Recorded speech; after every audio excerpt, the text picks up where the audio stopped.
morning. If you'll join me in a pledge of allegiance, we'll get started. I pledge allegiance to the flag of the United States of America and to the republic for which it stands, one nation, under God, indivisible, with liberty and justice for all. Thank you. And before we ask for roll call and certification of quorum, I would like to acknowledge Ms. Scott. This is her last day officially working, so I know. So just again, thank you for everything you have done for this organization, Plan Our VA, and everything that you do. So we're gonna miss you. And as we transition, I would like to introduce Sarah Keel, Ms. Cruz, that will be taking Ms. Scott's place. And as Ms. Cruz said, anytime you want to come back, Janice, you can. So thank you. Also like to recognize Ms. Barnhart from the town of Ashland. Welcome to our meeting today. And so it's, I think it's the first time you've been here, so. Yes, it is. Thank you. Thank you for coming. With that, I will turn it over one last time to Ms. Scott to for a roll call and to certify we have quorum.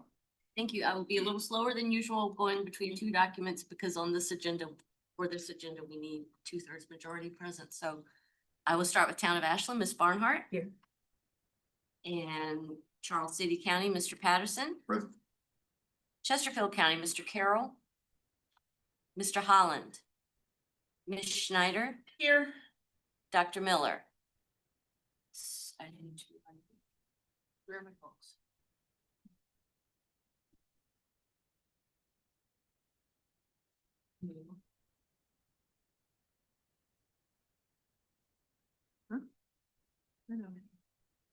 They might have. Goochland County, Mr. Lyle. Gonna make you work for it. I'm here. Thank you. Hanover County, Mr. Davis. Ms. Pritchard. Henrico County, Mr. Cooper. Present. Chair Rogish. Here. New Kent County, Mr. Moyer. Here. Powhatan County, Mr. Kinney. Ms. Morissette. Mr. McClung or Mr. Powers. City of Richmond, Mr. Breton. Present. Dr. Newbill. Here. Capital Region Airport Commission, Mr. Rutledge. GRTC, Ms. Torres. Here. RMTA, Ms. Dean. VDOT, Mr. Totten. Here. CTAC, Mr. Dixon. Here. Department of Aviation, Mr. Harrington. Mr. Smiley. DRPT, Ms. Dubinsky. Here. Mr. Hudson. Here. FTA, Mr. Koenig. Federal Highway Administration, Mr. Ofori. Mr. Rucker. Present. And Ride Finders, Ms. Ruffin. Here. Thank you. 1 second.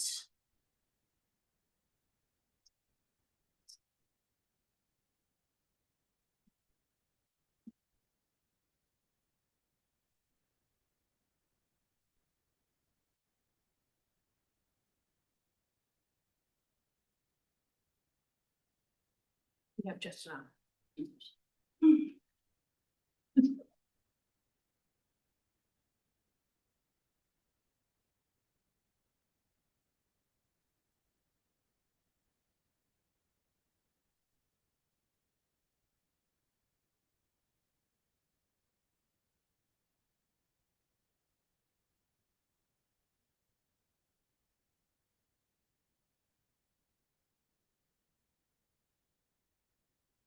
And we do have a quorum. Right, sorry that took so long. We do have That's a okay. quorum. Thank you. The complexity of the math on the quorum is interesting. And I do have, I think, one member, Mr. Koenig, who has requested to participate remotely, although not online. So can we get a motion in case he does come on line to approve that? We have to certify that he's there. Oh, that's right, because we Yeah. certified Okay. the APC. I apologize. So we'll hold on that. So we don't have anyone online, correct? Correct. Okay, even better. Are there any considerations to the amendments or to the agenda today? We had one discussion item of pulling the discussion on the bylaws. Is there anyone that would like to pull that out of the agenda? Ms. Schneider? I have staff that have some concerns about one item. And I just wanted to share that with you. Can we pull it then? Is that possible? Is that Have a discussion? is there a motion Can on you that, put- Ms. Schneider? I make a motion to remove which one is the bylaws, which one is it? D It would one, be D1. D1. Ms. Schneider's made a motion to pull D1 from the agenda, and we would discuss that at the next TPO meeting instead. Is there a second on Ms. Schneider? Seconded by Reverend Cooper from Henrico. All in favor of pulling that from the agenda today? Aye. Anyone opposed? Ayes have it. Okay, so we will take D1 out of the agenda today. Okay, The next meeting. We talk about that. February. Yes. February, that's correct. So we will not talk about it in December. The next meeting we would talk about the bylaws would be in February. And the bylaws are in the back of the packet. Mr. Davis? Thank you, Mr. Chair. Just for clarification, Ms. Snyder, do you want to talk about it today? I did. That's what I was wondering is because. We don't have time, is Ability that what to- you're saying? We have time, absolutely. Yeah. So I'm just clarifying, because it's on the agenda to talk about. You didn't want to remove it, right? No, I wanted to clarify a point again that staff has shared with us about the requirement for voting for another person if they can't make it. And Mr. Davis, going through the bylaws, I didn't want to take 20 minutes in this meeting. Sure. Because they also have to be, we have to actually go through the bylaws in 2 meetings. So if we spend 20 minutes talking about it today, and then 20 minutes in February, and then 20 minutes again in March, so bringing the full discussion of all the bylaws was not maybe happening today, and that's why we pulled it from the agenda. I think that was the intention. Now, if you want to talk about the issues, we can do that either in the public comment period, or we can talk about it towards the end. Yes, sir. No, I'm fine. I just know that if we pulled it, then we would, because we have to vote on it in 2 meetings that we were pushing back a couple of months. So I just wanted to know what we were doing. Correct. So we'll push it back. So for the first discussion on the bylaws would happen then in February. Is that correct, Mr. Ray? That's my understanding. Yeah, so the first discussion that we would have would not be until February. just, I think she wants to talk about something today. You should have a discussion. Can I share the email with, Absolutely, Ms. Schneider. so who should I share it? So right Share it. now, you want me to share? Okay, oh, okay, well, I'm just saying. So they're concerned about members must notify the MPO secretary if their votes will be represented by the designated alternate prior to the start of the subject meeting. When indicating presence during attendance, the alternate in attendance should disclose their intention. So they're saying, for example, Mr. Carroll is going to be absent. He or Susan must notify Martha before the meeting who will carry his vote. And then at that meeting, Ms. Schneider during a roll call would have to indicate. And so it's just like a dual, they're saying that it's too many hoops to jump through to make sure that the vote is counted is what they're concerned about. So that doesn't always transfer if emails don't get looked at or if, so that's what their concern is that a vote wouldn't get counted if there isn't a proper protocol done through that process. We understand, and that's a little bit why we're updating the bylaws is to handle that. Obviously, with especially the larger counties where the votes are important, that we have quorum and Yes. 2/3, et cetera. The body needs to know where the votes should be counted. And just like for everyone's information, we use Chesterfield as an example. They have 3 members on the board, but they have 4 votes. So today we have recognized one person from Chesterfield. Personally, I don't know if she's carrying all the votes or just 1 vote, et cetera. So the body needs to know prior to the meeting where those votes are coming from. Hanover's a similar situation. Henrico, there are 2 of us in Henrico. If Reverend Cooper wasn't here today, would I carry all the votes? The body just needs to know whether or not those votes are all held by me or not. So that's what the idea was. And I Schneider. appreciate that. I just like today, the other 2 were supposed to be here, Mr. Carroll and Mr. Miller. They were on the schedule as being here. But something must have happened, and so therefore their votes, I mean, I would have, transferred them over and taken them as my votes, or, to do all of them, but that was.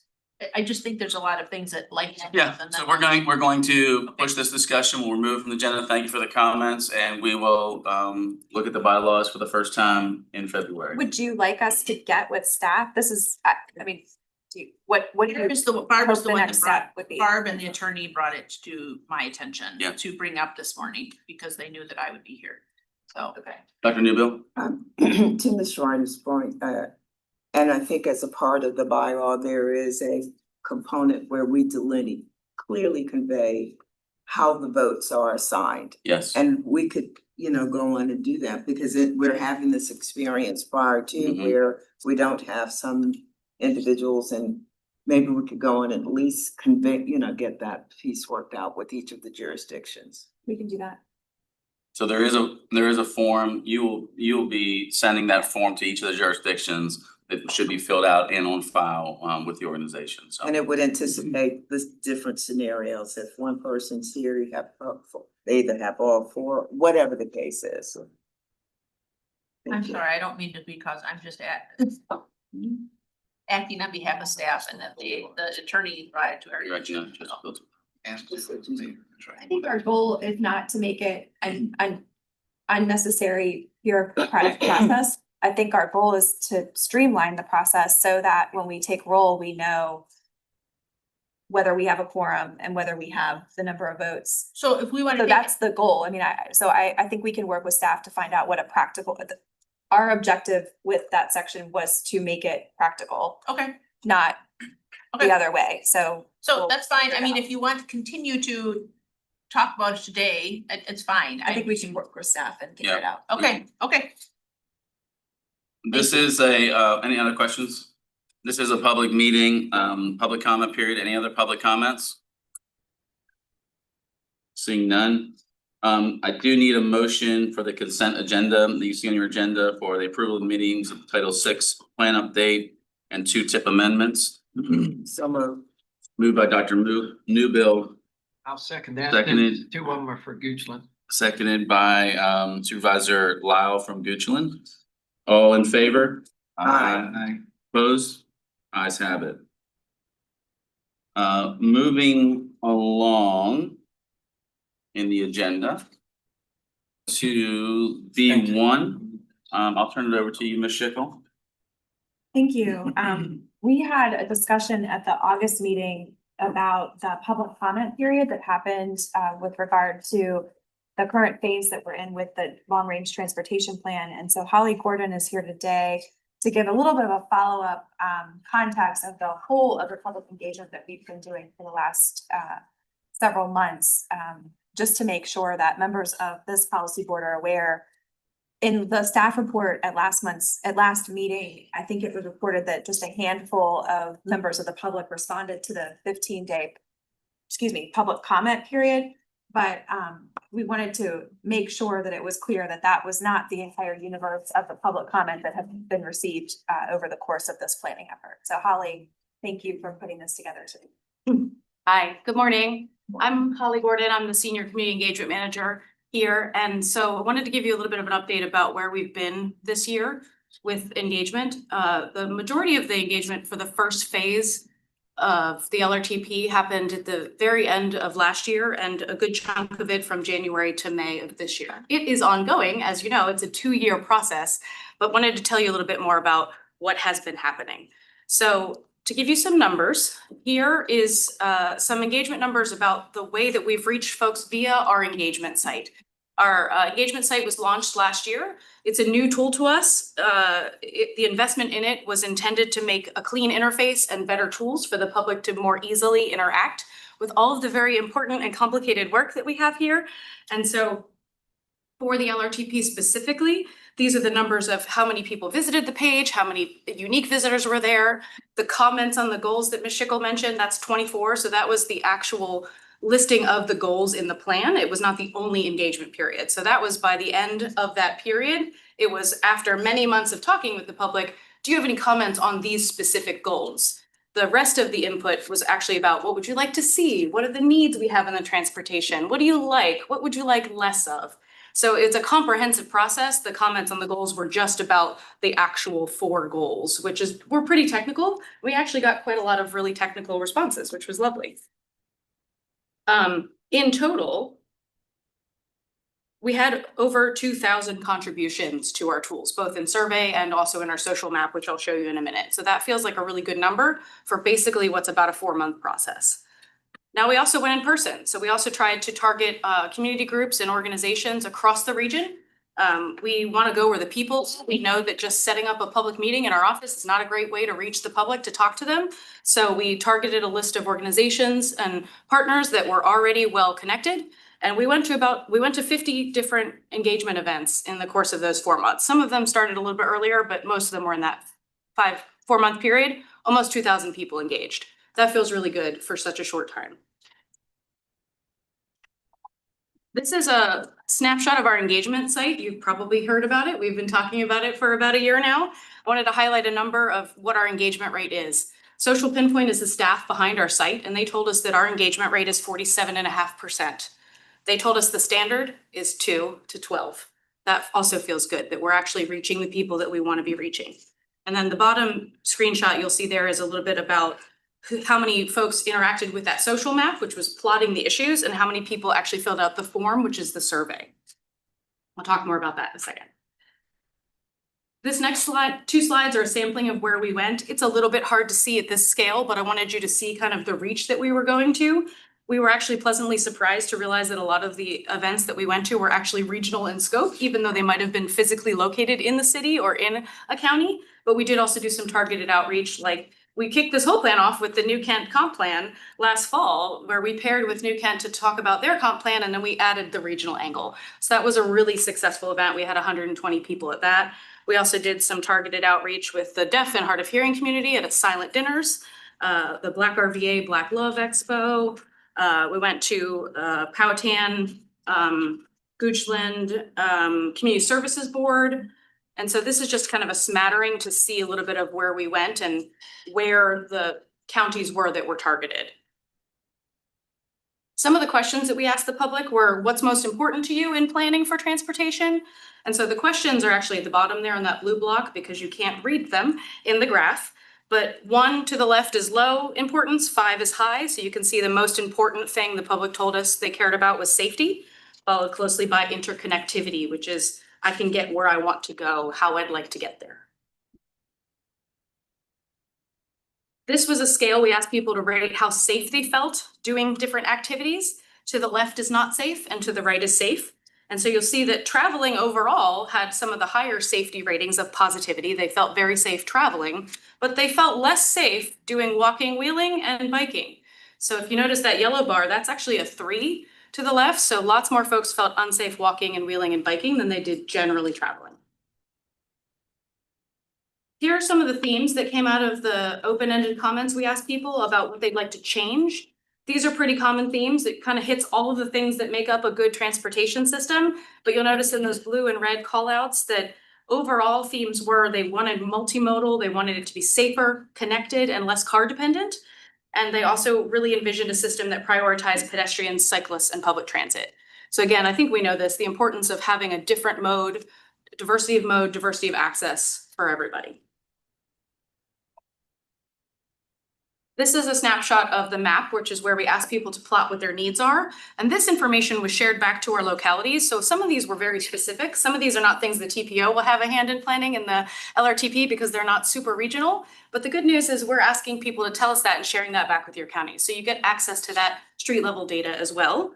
Top contributions, Midlothian, extra points for Chesterfield, right? Having 108 in 23113. And then some of the comments around the map were actually really positive. They liked the positive developments about things like GRTC Link and the Fall Line Trail. This circle graph can actually be read clockwise. So at the top, safety down, if you start at that dark mark and read to the right, this was the types of posts that people put on the map. So safety was far and away the biggest type of post they put, followed by congestion, interconnectivity, asking people to think about those things. Also, there was appreciation for kind of, hey, we are doing well, but we have more work to do. This is a little bit about demographics. So you'll see that we actually had more women than men fill out the demographics of the survey. Now, I'll give you a note about kind of the end value here. In the survey, we only had about 400 people actually fill out the survey, either online or when we were in person, we gave folks paper surveys. So this is not representative demographics of all those 2,000 people we met, because at an event, we don't always have a chance to get them to give us demographic information. We try, but it sometimes can be harder to capture. This is a little bit about the demographics related to age. And so that dark teal box is the survey response, and the pattern box is the percent of the region, so that you can see how we did in our survey compared to how it looks in the region. And the reason these age groups are this broad, and if I do this again, I'm gonna break it down again, is we were only really looking for youth and seniors. We weren't really interested in trying to solve for other age demographics. So that's why the middle section is quite so large. This is the income demographics, again, of those 400 some folks that filled out the survey. So the dark color is our survey. The grid is the region. So we did okay in the top two, but we're not reaching the below 55,000 as well. And I don't think that would be a surprise to anybody who's done community engagement. We could do a much better job of making sure we're reaching folks who are making little. This is the responses that came by zip code. So the survey responses by zip code of those 400 in the region. So you can see the darker blue is more responses. So good in the center of the city and then out west. And then this is the map of what the population density looks like in our region. So you can see how we did compared to the density. So again, this is only 400 people, right? We're not capturing everybody we talk to. So we have a little ways to go. So if your county feels too light on there and you want to talk to me after about how we can reach you better, let's chat. Last couple slides are about racial demographics. Again, dark color of the blue is our survey, the region percentage. This was closer than I was expecting, so we did a decent job of this. I think there's always room to reach an underserved population, but decent breakdown. And then lastly, how did folks hear about us? Far and away attended an event. So us getting out in person is actually a really effective way to get to people, followed closely by social media or hearing from an organization or business that they already cared about.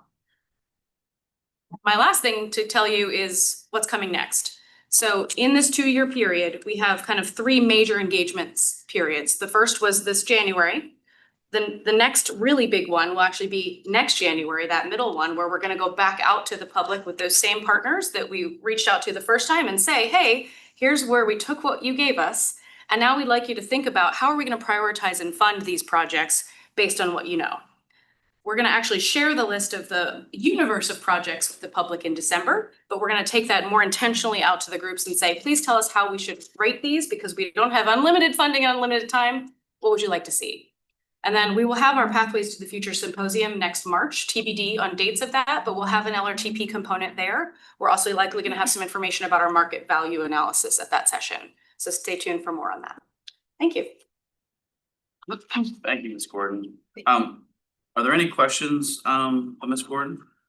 I have one that, make sure I understand. So you had 2,000 people that were engaged, either through the survey or face to face. Actually, more like 4,000. 4,000, I'm sorry, yeah, Then in sorry. 2,000 online, yeah. The 47% engagement rate, what is that? I knew you were gonna ask me that, that's a great question. really? I don't actually know Okay. how Social Pinpoint got that, I can find out if you'd like, but they told us once we were meeting with them, gosh, your site's doing a great job, like compared to how folks are engaging with the rest of our companies. I don't actually know their thought Could it be process, the exchange of visit to interaction? maybe, So like you go to the website. like how much traffic is do there. anything Versus. Right. Where that's the 2 to 12%. I have to imagine it's conversion, right, like Yeah. into action, but I don't exactly know, I can find out and let you I'm know. just curious because you said that the industry 2 to 12% and we had 47%, Yeah. and so where did that come from? Yeah, And any other questions from the group? Seeing none? Thank you, Ms. Thank Gordon. Okay, the issued inventory. Mr. Allen, how are you today? All right, yourself. Thank you.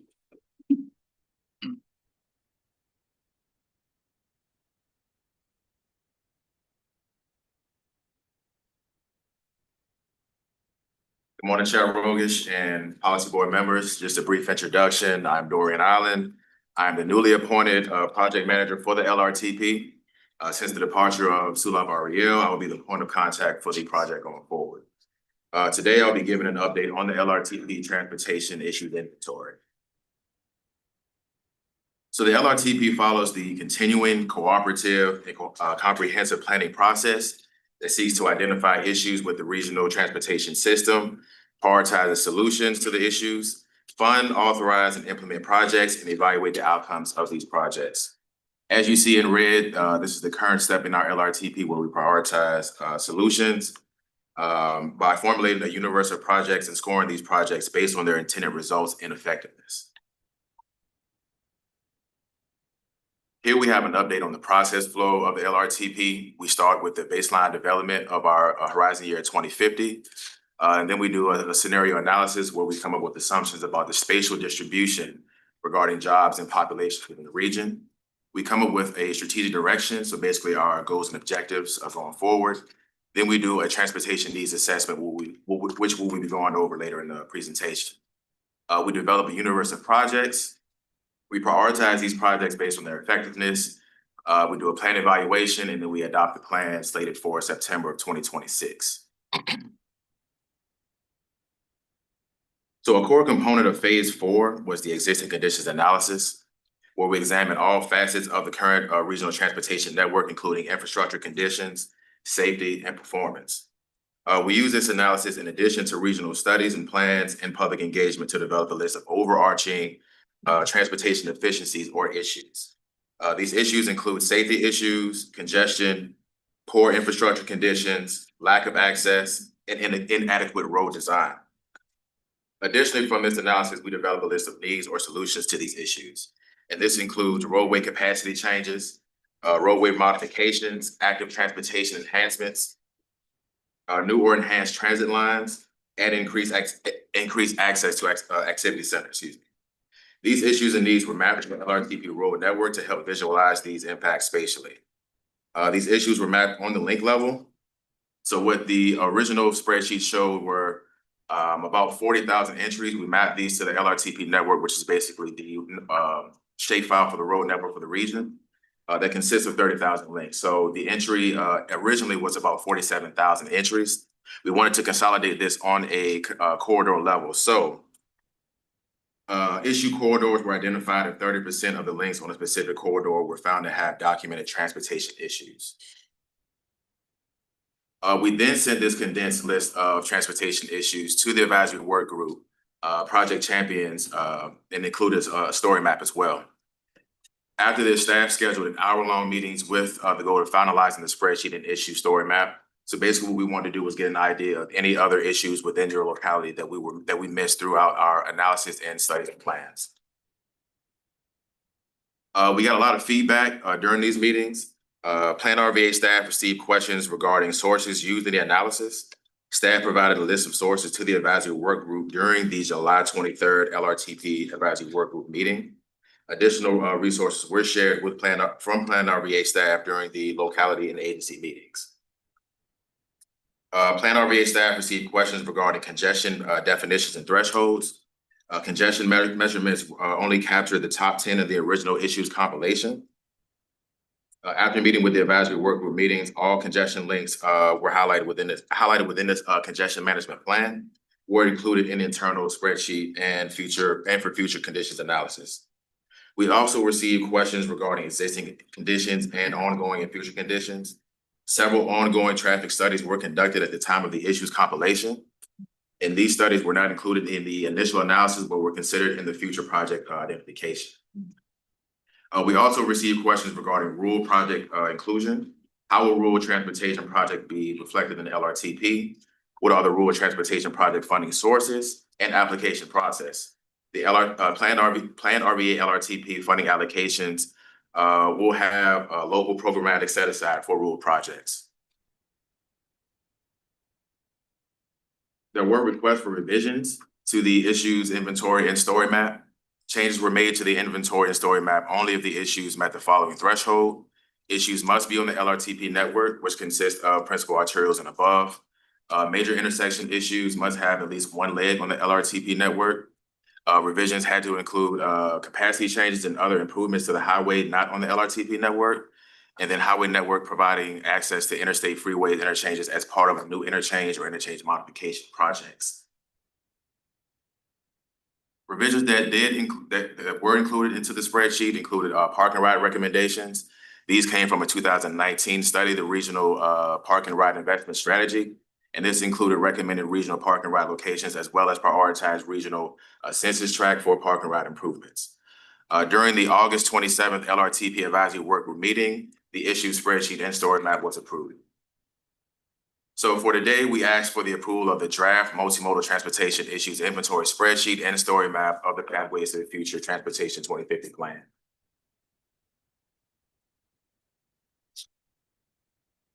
And I'll entertain any questions.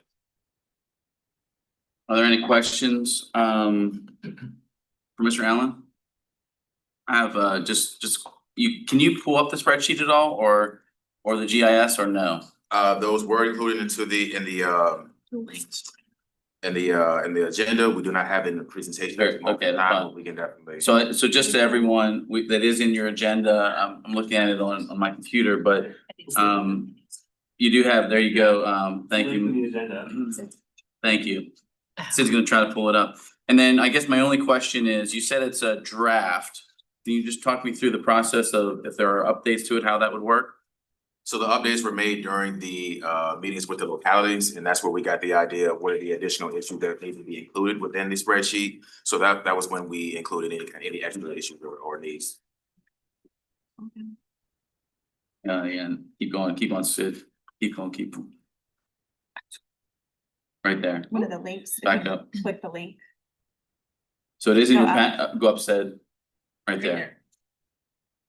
The issues, and then there's the GIS map that Mr. Breton had brought up. Thank you. So the spreadsheet is broken down in two parts. The first part is the transportation issues, and then the second part is the transportation needs. We have on the left here a breakdown of the issue corridors. As I was saying, if any given corridor had 30% or more of the links that had issues, they were identified as an issue corridor. And they were given a binary attribute. So basically, one if it coincided, and zero if it didn't. So can you go back to the agenda, pull up the GIS? The link that was right below that. Scroll down. Up a little bit, right there. There you go.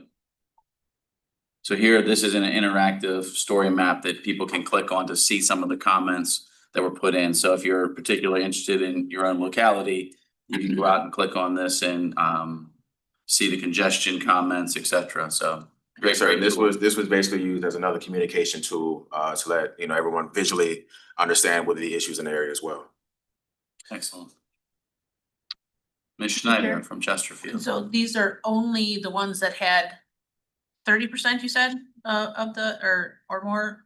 Yeah, so that's the issue spreadsheet, but we wanted to ensure the advisory work group that we're still looking at the link level analysis as well. So even though we have this as a conversational piece, we still have that internal analysis that looks at the link level as well. And this is based off of the interactive map, right, that you can enter things on? Is that where people can put in the pin dots on the map? Is that yes? Yeah, so this is basically a number of different studies that we have in the area. This is basically our potential for safety improvement maps. So a lot of the issues came from many of the plans and studies in the area as well. So we have it broken down from safety, congestion, accessibility, infrastructure, travel options, public comments, localities, and we did have an additional park and ride under travel options. Thank you, Mr. Allen. Any other questions? Yes, sir. Mr. Patterson. Mr. Allen, great presentation. Congratulations on your appointment. Thank you. How did you answer? How will the rural transportation projects be reflected? Did you touch that? Yeah, so we do have a set aside, a lot of that. So the question was that we received within our analysis. How will they be accounted for? How will they be included in what are the funding sources that are going to be there? So one of the thresholds is that it has to be at least $10 million and it has to be on an arterial, a principal arterial or a minor arterial. If not, then we do have set asides for that. So that will be included. That will be reflected within our analysis as well. We are going through a process right now where we're developing our universe of projects. We'll go to the rural localities to understand what are the major projects that we can include within the universe of projects. And then we'll have to funnel that through our project inclusion guidelines to make sure that they are adequate for the LRTP. Thank you, Mr. Allen. Yes, sir. Thank you, Mr. Chair. Yes, sir. Just to confirm, when we approve this today, that means then any projects that are gonna be included in the LRTP needs to address these specific needs. It needs to address the specific needs of, congestion, safety, things like that, yes. So I wanted to bring that up just to make sure that everyone has done their due diligence of vetting through what's been identified for needs, because that's specifically what's gonna define the university projects for the long range plan. And this was recommended by the long-term transportation planning advisory work group, so. Any other questions? The group, I do need a motion to approve this. So moved by Mr. Patterson, seconded by Mr. Moyer.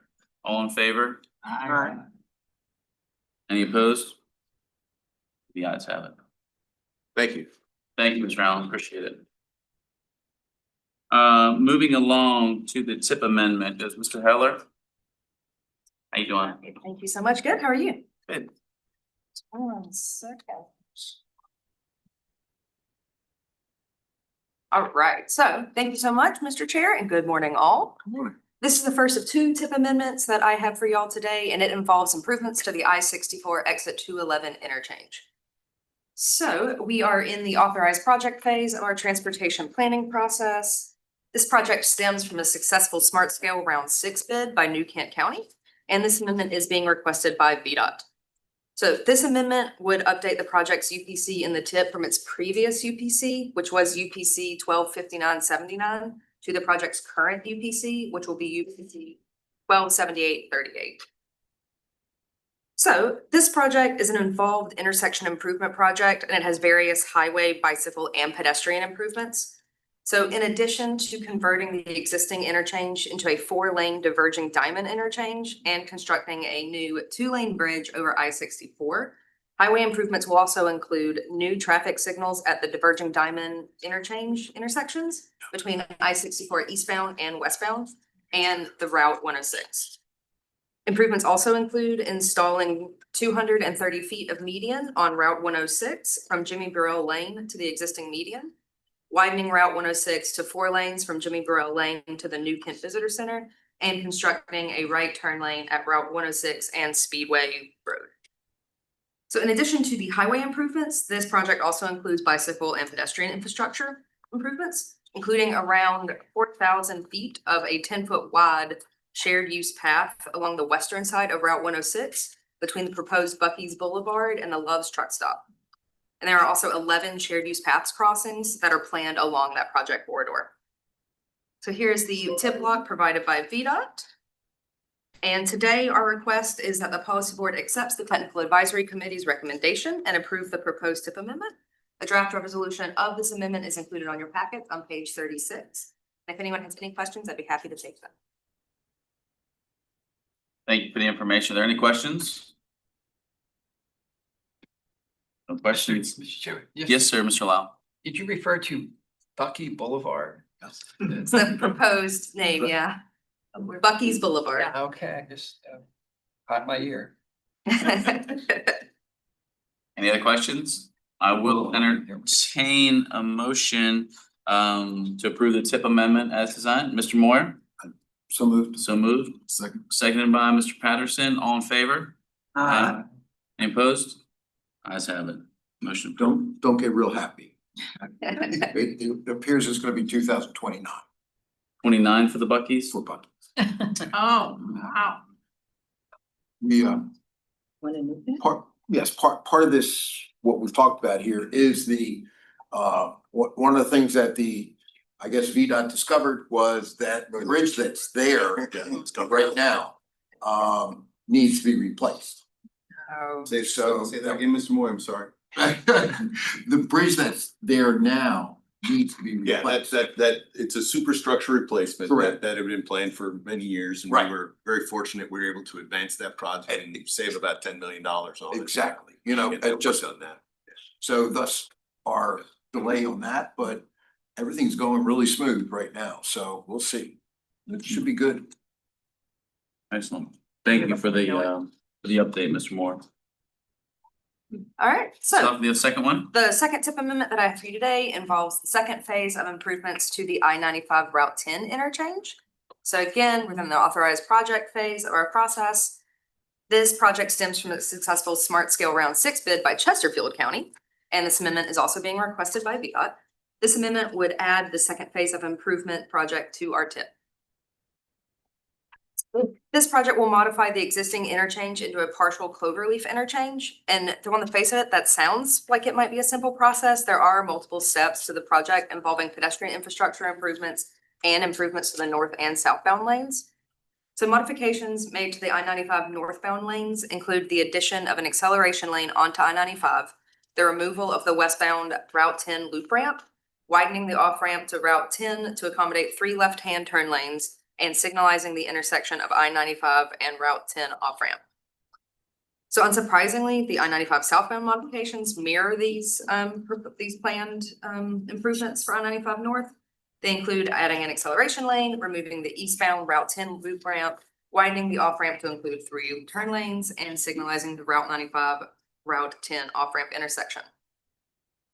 So in addition to the modifications on the roadway itself, the project also calls for pedestrian infrastructure improvements, including signal modifications at the intersection of Route 10 and Old Stage Road, and over 4,700 combined feet of planned sidewalks. So there's around 3,400 feet of sidewalk planned along the southern side of Route 10 from Western Interchange through the intersection with Old Stage Road. And then the northern side of Route 10 has around 1,350 combined feet of planned sidewalk from Chestnut Hill Road to Old Stage Road, and then from Redwater Creek Road to southbound I-95 ramp. Again, we have the tip lot provided by VDOT, and our requested action is that the policy board accepts the technical advisory committee's proposal to approve, and a draft resolution of this approval is included on your packets on page 41. Any questions from the group? Thank you for the presentation. I do need a motion to approve this tip amendment, 12-7. Ms. Schneider? Second. And did I hear you approve? I did, Move it? yeah, so. Yes, seconded by Dr. Newbill. All in favor? Aye. Anyone opposed? Thank you. Ayes have it. Thank you, Ms. Helen. Okay, that concludes our agenda items because we removed D1 from the agenda, even though we talked about it, and we'll mention it again at the end. So we'll go to our committee and partner agency reports. And I do think we have is the chair here, right? Yes, Mr. Dixon is here from CTAC. Mr. Dixon. Good morning, Mr. Chair. Gordon Dixon with the Community Transportation Advisory Committee. I am the new appointed chair from Henrico. Just here in person to more observe than anything else, but they thought it was good to have someone from our committee come and join and participate, just listen to what's happening here. The committee's been updated on several components here recently, discussing the Title VI plan that you all have been working on and your bylaws changes, and made some comments to staff on that as they kind of move forward. In addition to that, they talked about some new components, the near miss dashboard. The community had a lot of comments on that, was very impressed with that and are utilizing that. So kind of getting that out, discuss the rural transit study, see how that's going. I think the most important part, and Holly Gordon kind of discussed on the engagement plan, is engaging our members in our community with various different community events. A lot of the folks are going out being liaisons for the citizens, talking about what's going on within the regional transit components, and really getting some good feedback on that. So that's all I have to. Okay, thank you. Any questions for Mr. Dixon? Mr. Chairman? Yes, Mr. Lau.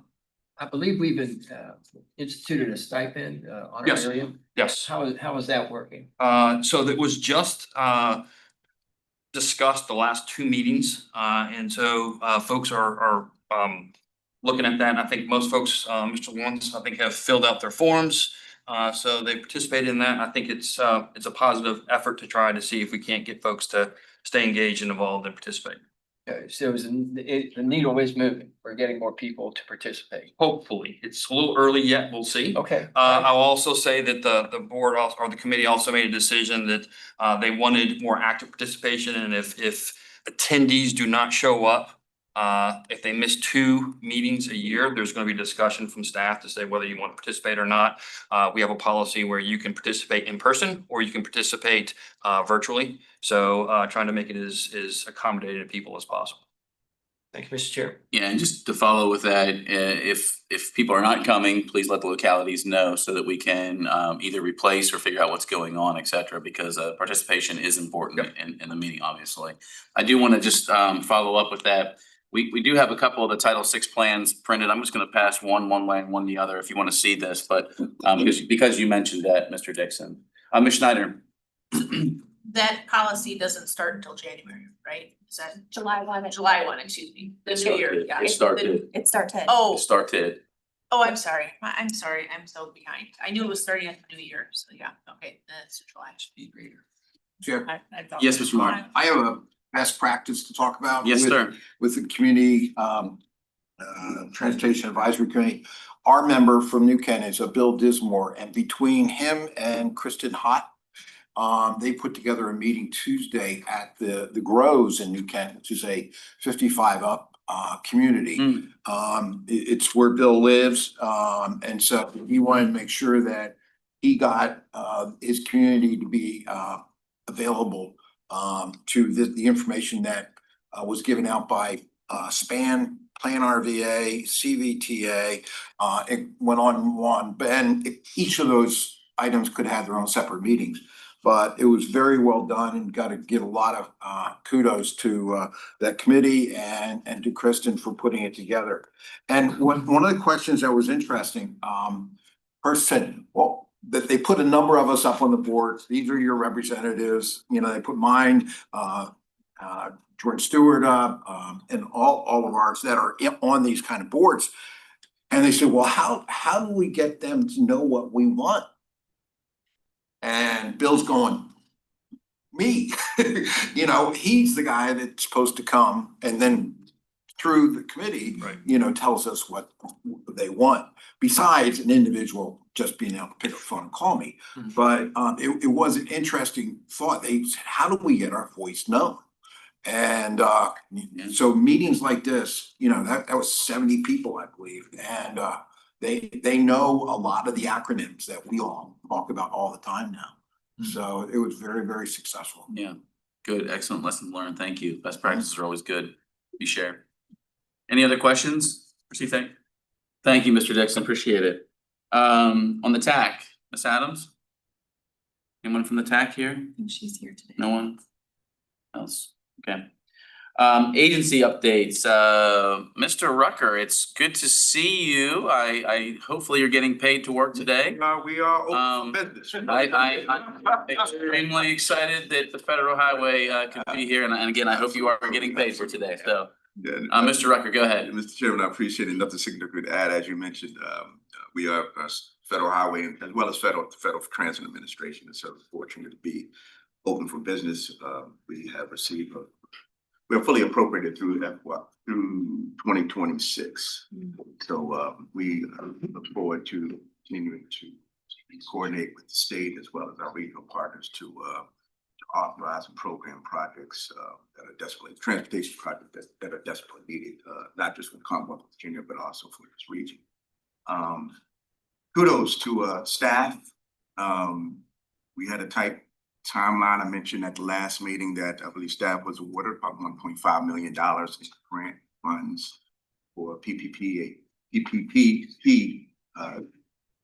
grant proposal they submitted, and we were able to authorize and have that project obligated through FEMIS, which is a financial management information system. There was concern about, you know, if we meet this deadline, what would happen to those funds. So fortunately, we don't have to worry about that. Kudos to staff for their efforts in getting that done. So thank you, Mr. Chair. Thank you, Mr. Rucker. Any questions of Mr. Rucker? Glad to hear we are fully funded through 26. That's very good news to hear. So thank you. VDOT, Mr. Totten. Morning, Mr. Chair. Thank you for the opportunity. Couple of items of note. Wanted to make the board aware of a pilot project we have under development on I-95 in kind of spanning the area from the Bryan Park interchange, just a little bit south, all the way up to Sliding Hill Road. It's something new we are trying as an agency to leverage data services and technology availability. The project is conceived as an opportunity for us to use technological resources and predictive analytics to help us better manage traffic through that corridor, whether it be incidents, crashes, whatever it may be. If you know that stretch of corridor, we have segments that have what we would call regularly identifiable occurring congestion, and then we also have what we would identify as non-reoccurring congestion, just sort of unexpected, unanticipated. So that project is under development. We are going through the procurement process right now. We hope to have that completed.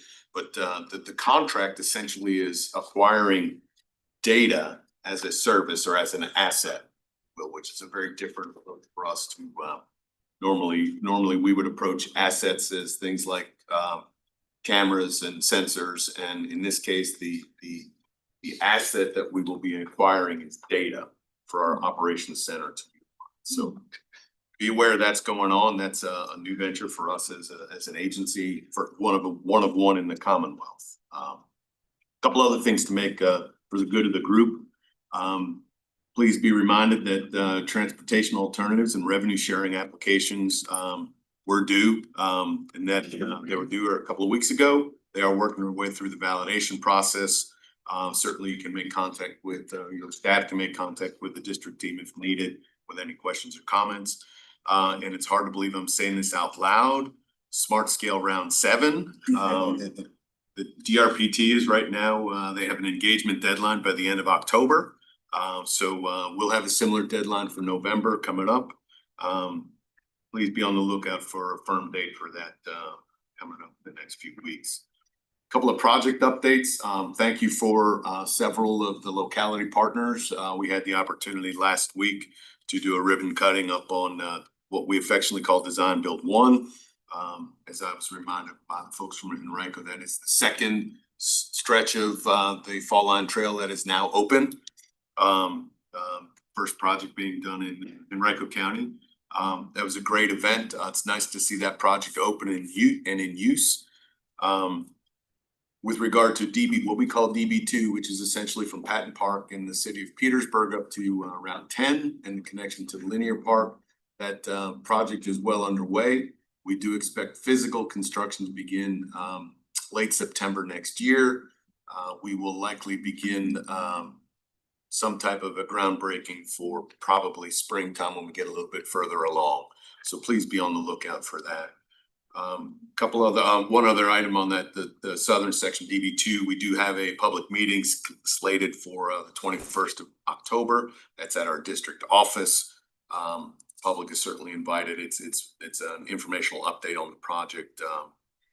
So keep that on the radar screen. Then last thing, I'm sorry, whoever left, we are in the data analysis. We recently completed a STAR study or public involvement for the STAR study at the Bryan Park interchange. We are working our way through the very active public involvement with that. Lots of discussion going on. So that's all I have at this point. Just remind everybody to drive safe in New Kent. Average right now, Mr. Moyer can verify for me, average right now is about 2,000 citations a day for folks. It's when the work zone is occupied. Those are not moving violations. It's $100 citation. $200,000 a day. There's reasonably good compliance in the right lane, not so much in the left. Just as an example, we had 2 crashes in that work zone this morning alone. So again, just a reminder to slow down, be safe, avoid the citation. Oh, wow. Thanks, sir. Thank you, Mr. Totten. Any questions? Ms. Schneider from Chesterfield. So the data that you guys are collecting, is that going to possibly lead to something like what's on the rest of 95 farther up, like with those signs that change the speed limit, or? So we're it potentially will impact future projects, maybe not existing projects now. It's more likely to impact future. New Ken is actually operating under a land use permit from us, so the sheriff has the responsibility for all the data and everything. But yes, long term, the state police by code technically it falls into their program. Okay, so I was talking about the one that you talked about first, the data that you're collecting on. I'm sorry. I No, was that's mixing okay. those No, that's okay. I'm sorry.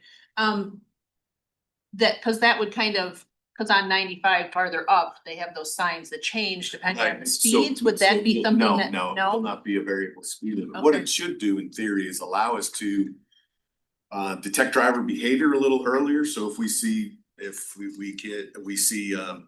of a sudden we see vehicles braking, that it might allow us to see if there's a flat tire lane in the middle of the road or Okay. or a dead end lane in the middle of the road.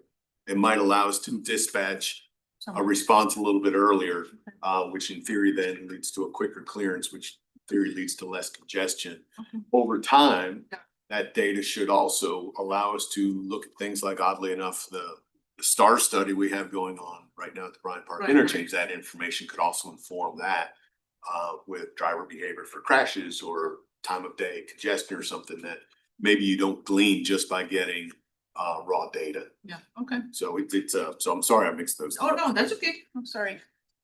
Yes, Yep. Mr. Breton. They're gonna ask more about the STAR study at the Bryant Park interchange Yep. and what that is for and what the goals are. So that just came about, it's looking at opportunities for operational and project improvements. It's had just normal part of our STAR study process, something that we do that the feedback we've gotten, one of the elements that was identified as a potential solution was modifying an off-ramp. That certainly, at this point in time, we're looking at data and information provided by folks. If you know that part of the corridor, we've done a series of operational improvements down at the Arthur Ashe interchange. We've done changed that off-ramp, changed how the traffic merges there. We've done a couple other projects through the south. This is sort of the next step to look at that interchange to see what I would call minor operational modifications could be made. Really, it is to improve operational and safety efficiencies. So much yet to be determined. When we take those STAR studies, we're really looking to see as they develop, the idea is that if there's an outcome that's been identified as a solution that would lead to a potential application for project funding down the road from a locale. Okay, so it sounds like it's like you're analyzing an interchange for potential improvements that are minor, not like huge projects. Yeah, no, we're really, I mean, that could be an outcome of it, but those interchanges and what we would call the overlap with Bryant Park being the very northern end, they're really physically constrained, right? There's not a lot of room to do more stuff to make it a modern interchange. So when we look at these types of, we've done 4 or 5 different projects, Belvedere, Arthur Ashe, over the years, we look at what's the best and right way to look at the movements, how are they being used on exiting and entering the interstate, what opportunities are there to modify that would overall improve pedestrian safety. It may lead to a place where the right answer is to do something major with it. But I don't know that that's the specific outcome we're expecting here. What we have found is those minor improvements tend to lead to really a positive improvement without a huge impact to the surrounding network.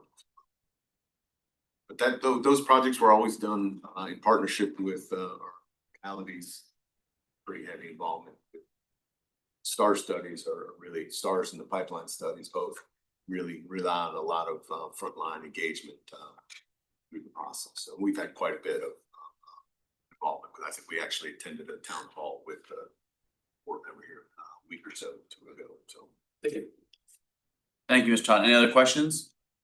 Just want to say thank you to Mr. Totten. You know, I was able to join with the town of Ashland and Hanover County last week, and I know he mentioned it, but what a great story, the Fall Line Trail, kicking that off up there for regional collaboration. And you know, oftentimes we think about that, but that's a 43-mile stretch that's going to go through a lot of the localities here, and just a great event. And so thank you, Hanover.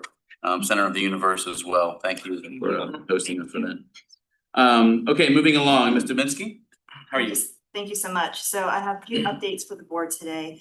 Mr. Totten already referred to our request for any kind of engagement related to Smart Scale Round 7. Again, we are in the same boat. We can't believe that we are already talking about Round 7 for Smart Scale. But for any locality as well as the TPO or even our partners in GRTC, if you have any transit primary projects you're considering for applying for, please reach out to us by the end of this month to schedule a meeting.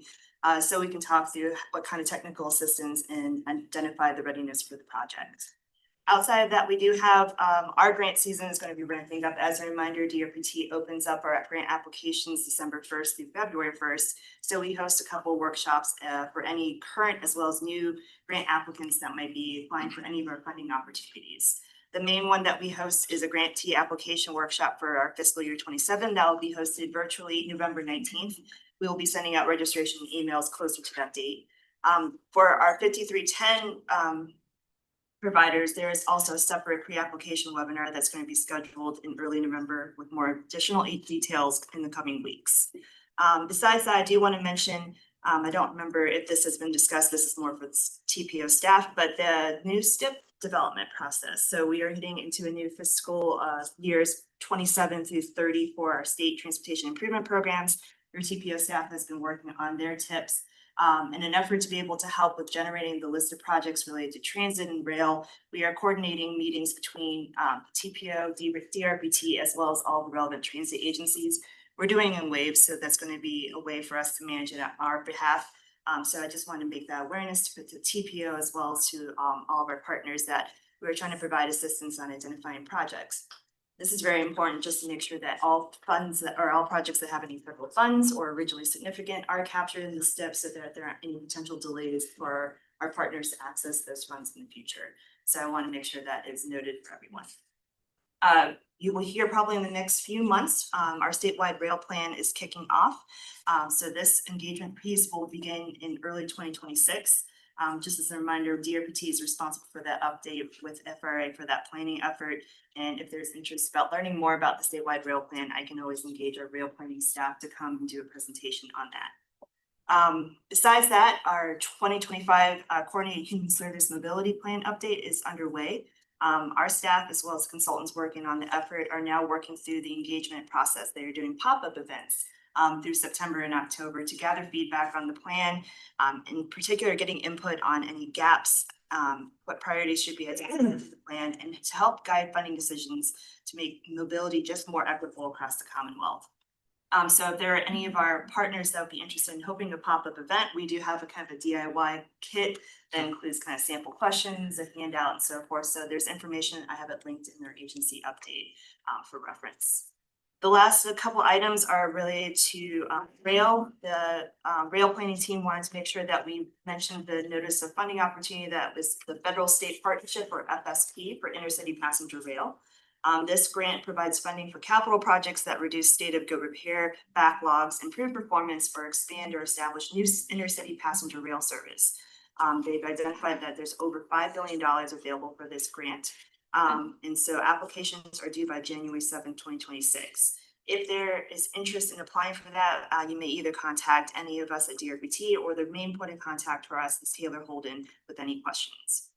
And then last, I think we've just been providing quick updates on the Commonwealth Corridor Study. So DRPT has been working with FRA in the Corridor ID process.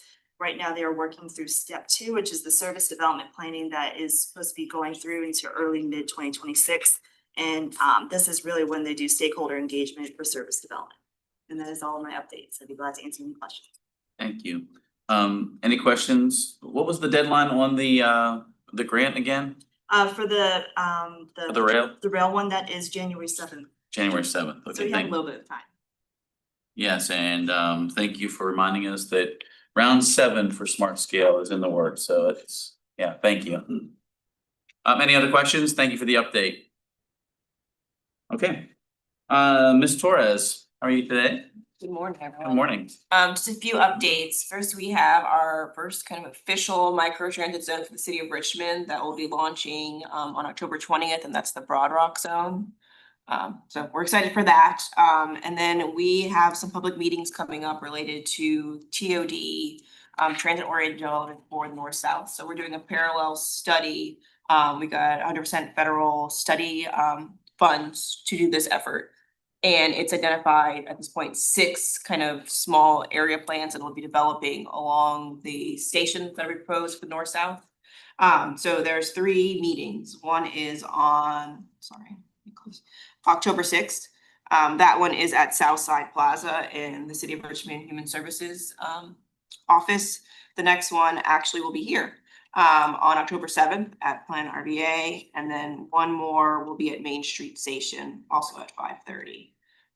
So this is kind of our first in-person engagement before we had some virtual meetings. So if you guys can come, that would be great. They're looking at a phased approach, once of course we get feedback on just these small on these 6 areas to look at how they would be implemented over like the next 10 years with the City of Richmond.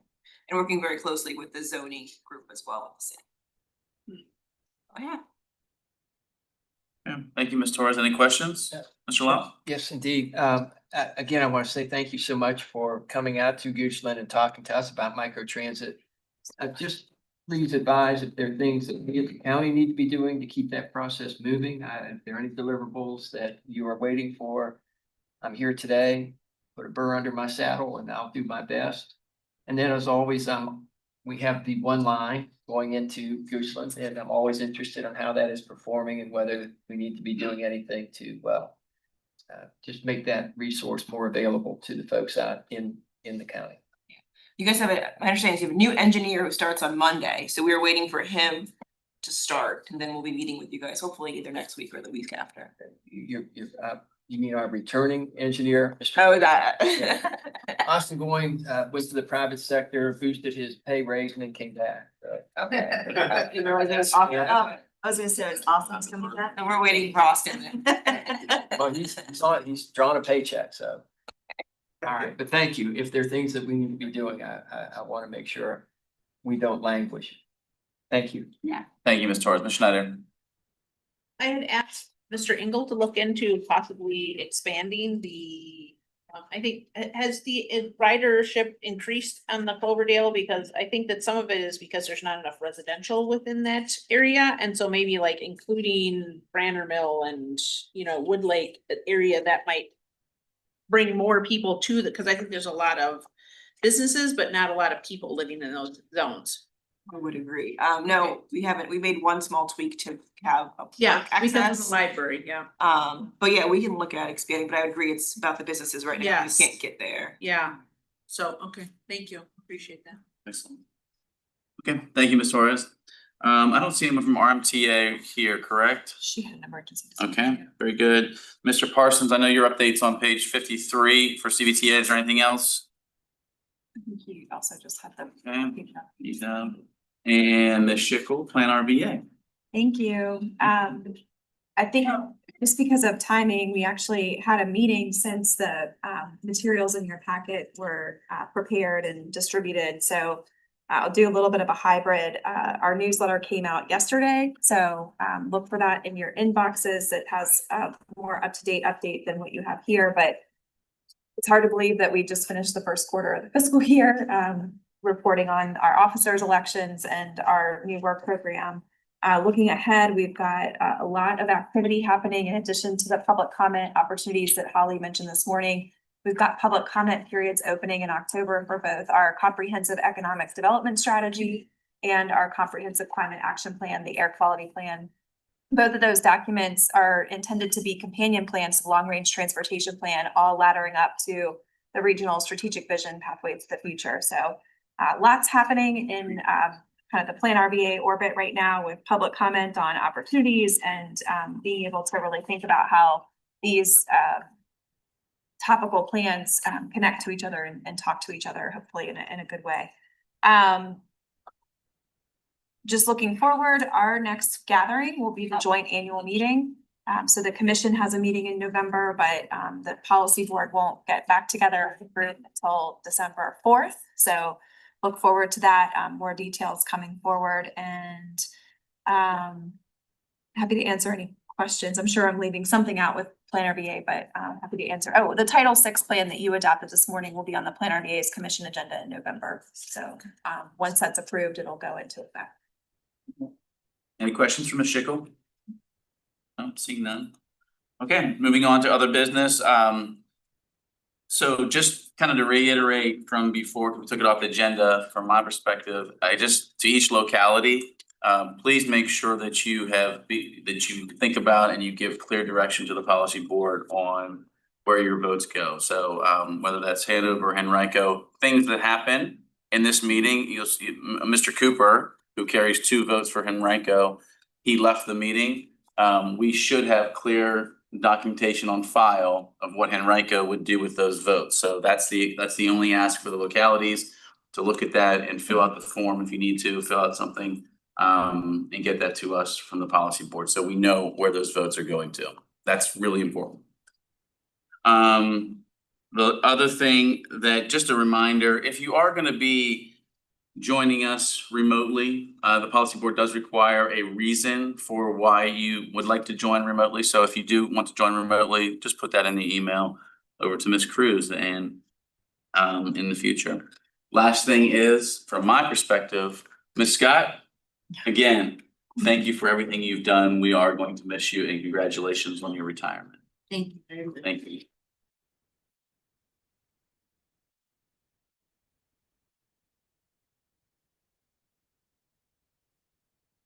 Well, now I have been very happy here. It's been a wonderful place to work, and I'm gonna miss everyone. Thank you. Thank you, Ms. Scott. Appreciate you. Any other final comments from the group? Okay, seeing none, next meeting, joint meeting on December 4th at